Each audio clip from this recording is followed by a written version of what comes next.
Schiff, a Democrat from California. And you know, let's continue with this subject of the education plan coming from the president. You know, the White House makes this case here, Representative, that without high-quality education, at-risk kids are 25% more likely to drop out of school, 40% more likely to become a teen parent, 60% more likely never to attend college, and 70% more likely to be arrested for a violent crime. What on the other side do you think can be said? What will Republicans say, and what will the most effective argument they will make against this, especially when you see such overwhelming statistics?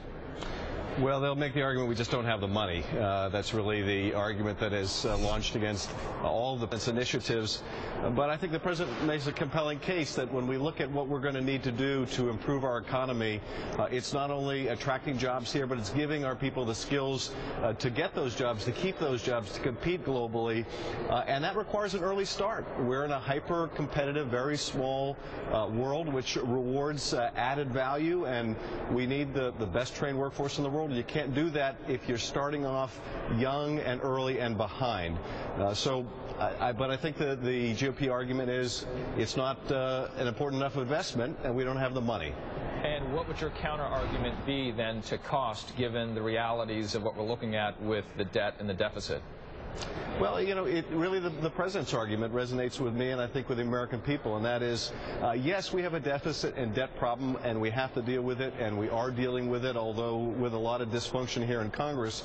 But at the same time, we can't strip ourselves of investments we need to make for America's future.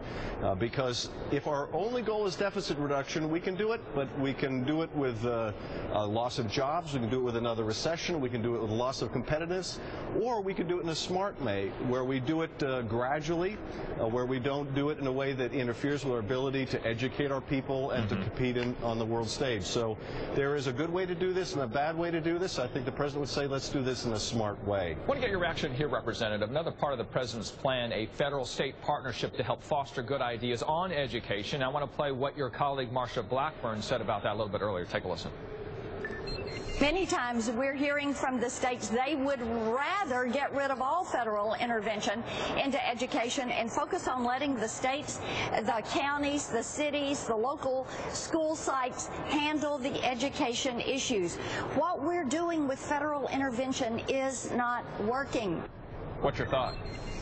Well, you know, certainly some of the things the federal government has done over the haven't been all that successful, and the White House and many Democrats in Congress are trying to bring about a new approach, and part of what the president talked about in the State of the Union is a new approach, but there are some things that the federal government is better off doing than others. One of the things, frankly, I think would be a great role for the federal government in education is to help provide some of the resources for infrastructure, for building new schools. It doesn't get the federal government involved in curriculum, but rather gets involved in helping with deferred maintenance and with helping to build these facilities. That doesn't interfere with that state-federal role.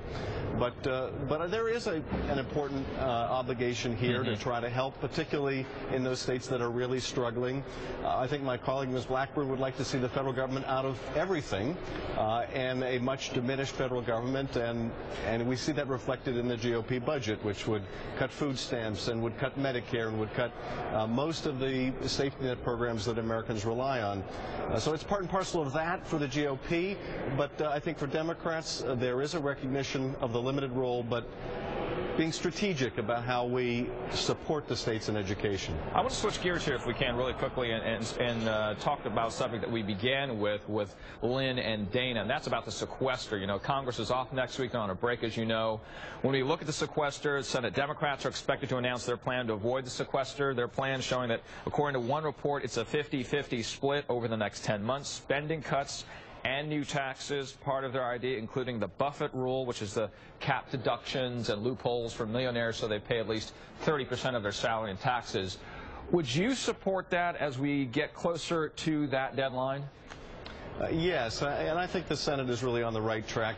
Where I would like to end up, and this is actually part of the internal debate in the Senate right now, I'd like to end up at a 50-50 plan where the about $4 trillion in deficit reduction we do is about half revenue and about half cuts.